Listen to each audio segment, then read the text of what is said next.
For Emmett Till, southern trees bear a strange fruit. In this photo, he's laughing, and there is no cotton gin tied around his waist.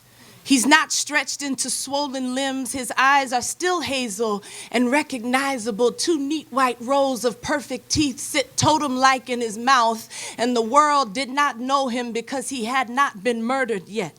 He's still slipping into the kitchen to get another piece of cornbread while his mama ain't looking. He's gonna mash it with his fingers, drink some buttermilk, and smile with those eyes, and they are still hazel and bright like stars in uppercase, and ain't nobody gouged them out or shut them closed. And when he goes to school, he'll do a silly little dance with his arms and legs cocked out at odd angles, and his classmates gonna laugh, and there will be no cotton gin tied around his waist. You know, in this photo, he's proud of the hat on his head. You can see that by how straight his neck is, and his mama's in the picture, and they got the same face.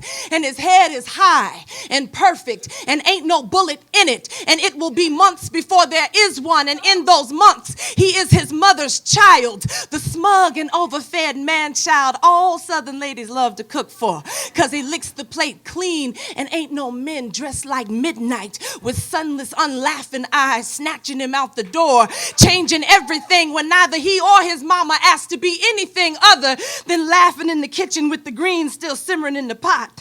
This last photo of Emmett Till is a holocaust, the one history concretized into the nighttime musings of black children who hopscotched above and below Bible Belt, who saw a tattered otherworldly version of the 14-year-old Emmett Till, head poised strangely above a sharp black suit on the cover of Jet magazine. There were no eyes smiling. Mischievous man-child, wonderful, cornbread and buttermilk slicking, fast-talking, looking like his mama, bubblegum pop, saunter and sizzle, straight-necked, full of tomorrow's boy, staring back into the camera. What was there was not there at all. What was there swallowed the world. It is an image I shoved at my own 14-year-old son, frenetic in my attempt to tell him that this is black history.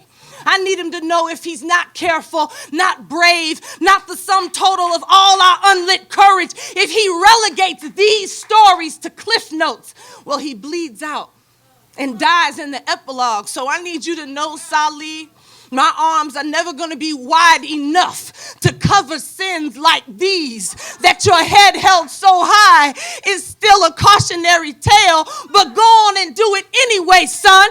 Go on and do it anyway, and laugh and dance and clap and dance with your arms and legs cocked out at odd angles and slip by me and get the extra cornbread whenever you can, and be grateful that when you and your boys say some slick shit about the pretty blonde girl in the front row of algebra, you're permitted that levity after 400 years of midnights, necks decorated in nooses, plantations that dressed up terrorism in white lace gloves and mint julep. I tell my son to remember Emmett Till when his head was high, when his eyes were still hazel. I tell my son I'm going to be his mama all the days of my life, that I will celebrate his brown boy buoyancy. And while I do not know what tomorrow holds, I know he'll never be strange fruit. He'll never be broken open. He'll never have his face so like my own, crushed, hatcheted, and mangled. I tell my son, I'm growing these limbs for you, Salih, to get around you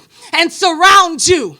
And we will be strong and unapologetically black for as long as we can be.